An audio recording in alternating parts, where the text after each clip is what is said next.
Hi friends, I'm Olga Koelsch and welcome back to my studio. Today we are going to paint a very wintry, very Christmassy flower. Do you have a guess which one? That will be Amaryllis flower, and we will paint it in a very loose, in very relaxed manner. I will show you how to mix unmixable colors. So let's just start. I will start with cadmium red for the petals. I start from the top of the petal and distribute very watery mix down. Amaryllis has the structure of 3 by 3 leaves. It's a bit looks like a Mercedes sign, so I paint the first triangle, the first cluster of petals. Very soft, very delicate, and very watery mix. It's always be possible to add more. Now I will mix perlin green, it's a very dusty green, with my main cadmium red color to make something very bold and dark, and with the tip of the brush I will add some shades, some darkness into the center to create the idea of depth inside the bud. Now Amaryllis we could see not only from the front but also from the angle, from the side, and that's why we will now switch to the other side. But while my paper is still wet, I keep adding more and more and more darkness. You could even use a neutral tint, for example, but be very careful, and I strongly advise you to leave white areas inside the petal for the contrast. So now we have a triangle shape, and now we turn this flower so we have a look from the side onto it. Painting petals is actually the same. I start with the tip of the brush when I press my brush into the belly, but I arrange the petals in a way that they look towards the left.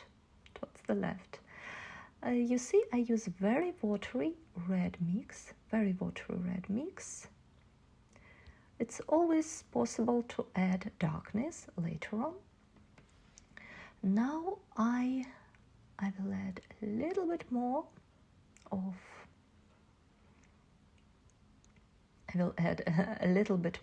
the petals on the background, because we could see from this perspective, we could see the other petals. Now I would like to paint a stem. Stems are very bright. I will use olive green. I have already one olive green. You could mix phthalo green with burnt sienna to make some similar mix. The stem of Amaryllis rather straight, and it's connected in a way to the bud in a way that green mixes with red, and while the paper is still wet, we had this option to mix them very softly. I would like to add some curve to a stem, no matter that in real life it looks like a stick. It's always nice to add some curves. And still, my paper is still wet, so I use the chance to add a little bit of contrast, a little bit of red, brighter red, bolder red accents to the petals. So now let's finally create the idea of our composition. I imagine how my flowers are growing. That helps me to map out, to find the right place for the next petal. Same principle as we painted above. First this triangle cluster. Very watery, and I try to leave here and there some spots of white paper, and I'm trying to avoid big watery puddles. So once I notice some puddle, I dry my brush with a paper towel and distribute and remove the exceed paper. So I taken again my dark mix and add just few spots in the very center of the flower, same I did above, and I allow my watercolor mix by itself. It's nice if you have some white paper spots, so there will be a mix of dry brush strokes and wet brush strokes. You could also go to the red, just the pure red color you use, and add some very bright red accents.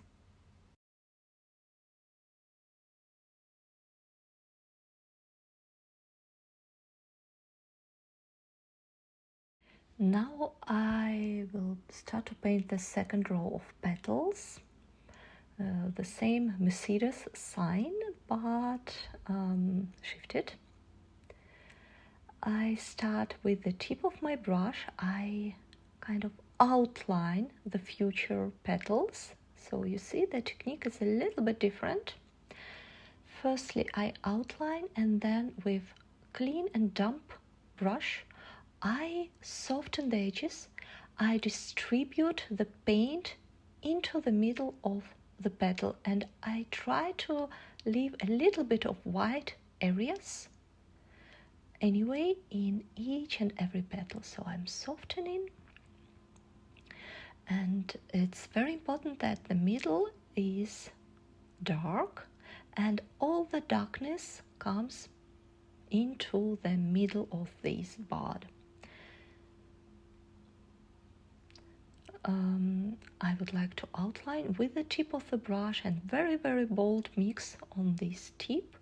I add some outlines, but because the petals area is still wet, it distributes very nicely. And if I add brush strokes a little bit side of the petal, that creates a nice idea of curves. I could also go with my watery red mix on the top of the previous petals. The paper is dry already, so that creates sharp, dried brush strokes. But of course I could always soften it a little bit with very damp brush. And once you start to paint the darker color from the edge, it will imitate the bent flower, the thickness of the petal. So it's very important to a little bit step aside from the edge of the petal, and that will create volume. So let's do this again. Step aside from the edge of the petal, outline, and then soften with clean brush. I emphasize that the brush should be clean and damp. Almost dry, I would even say. And now you could freely correct and add some moves with the tip of your brush. Now let's add more and more accent into the middle, maybe into some of the edges. It's very important to create contrast between very light petals outside and very dark middle inside. And if you do not like how dark is it, you could always remove the excess boldness with your clean and damp brush. Now let's do the same trick with the bottom bud. It's a little bit too dark, so I just grab my pure red, cadmium red color from the palette. I first create outlines, but you see I don't paint in one solid line. I always try to create some randomness, and I water my brush and soften all the edges. I usually try to move from top to the middle of the flower. Sometimes it's not super handy, so I go the other way, but try to move your wrist and go from top to the middle. Adding darkness into the middle of the flower. I use a neutral tint in mixes, and neutral tint has a little bit of texture, so once it dries you will notice it creates a little bit of granulated idea.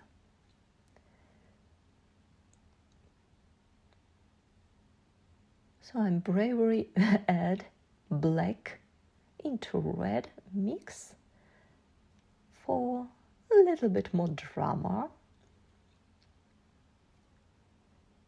And I always, with the tip of the brush, I paint along the petal, and that creates the idea of veins. Now let's repeat the same idea of bent petals. Step aside, outline, and then soften the edges.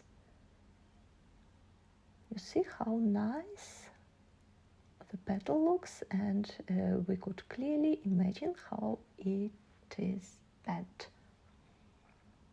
Very easy trick, and always works.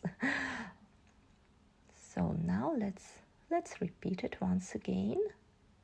Outline the future curve. So clean the brush, or just take another brush, clean and a little bit damp, and just soften everything.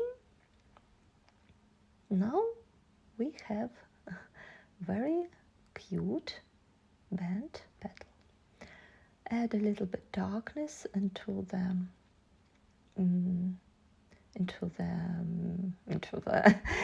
middle part, and distribute in a way that darker colors, they create veins.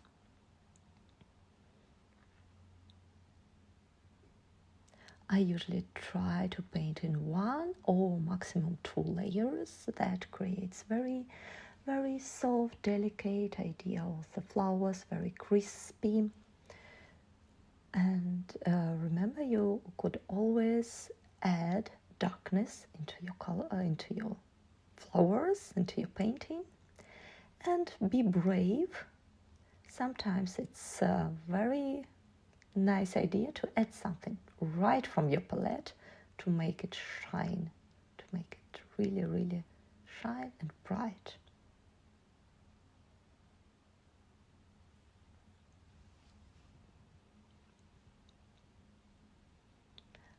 I drag out a little bit of darker color from the middle to the petals.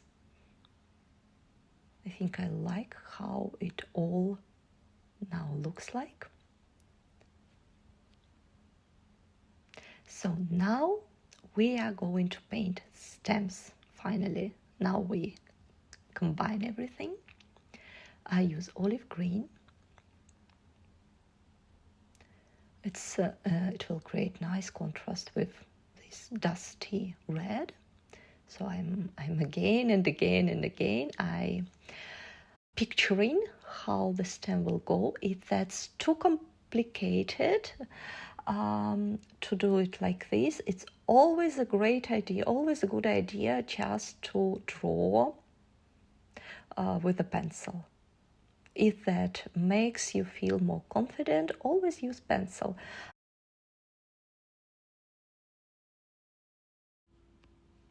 I'm watering a little bit the area where bud connects to the stem, so I could add a little bit more of contrast.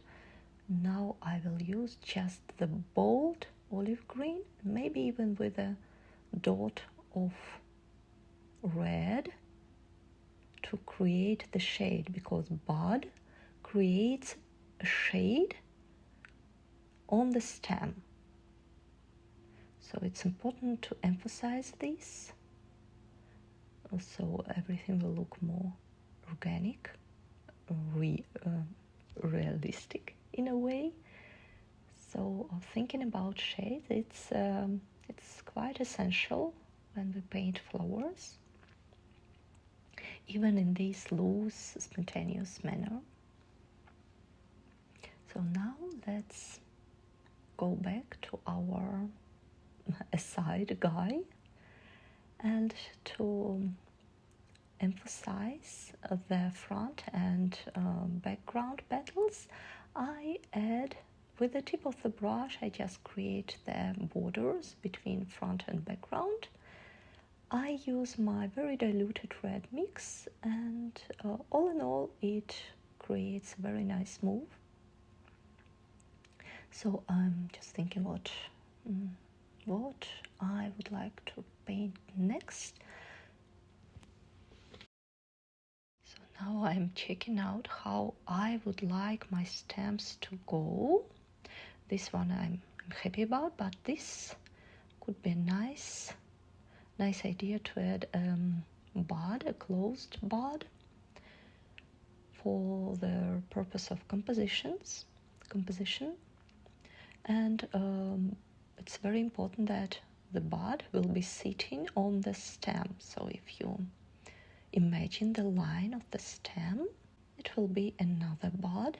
I'm painting them very, very watery. So because this is not our focal points. Our focal points are our open buds, our open flowers, and all these small details, they somehow a little bit blurred. A few more buds again. Very diluted mix, and I like how olive green mixes with red.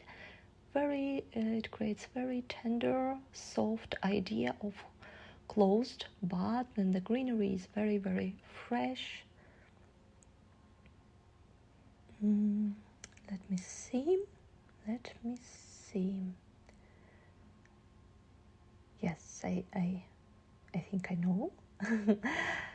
So now I will connect and add some shades just to the point where bud connects with the flower, to divide them, to add some accents.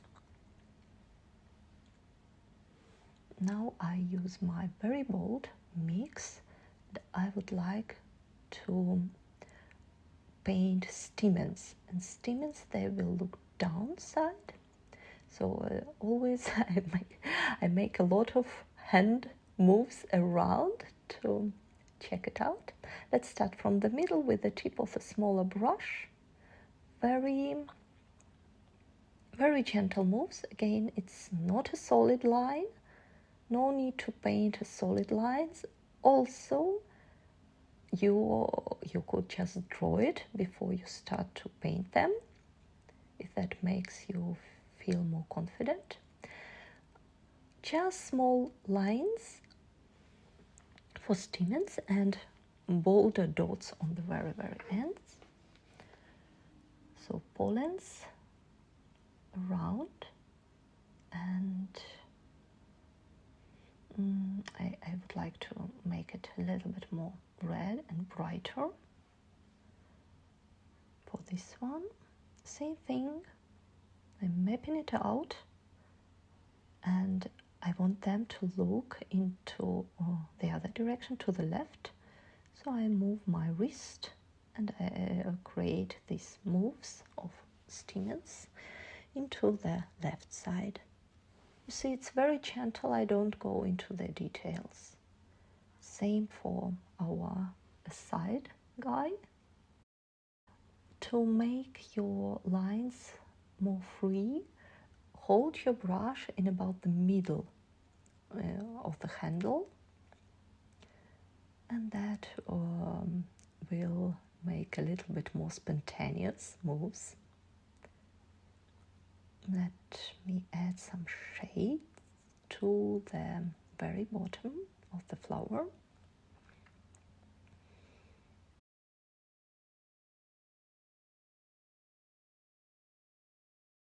Let me check. Here it is. Very, very nice. Amaryllis is ready. Thank you so much for painting with me. Thank you for watching this video.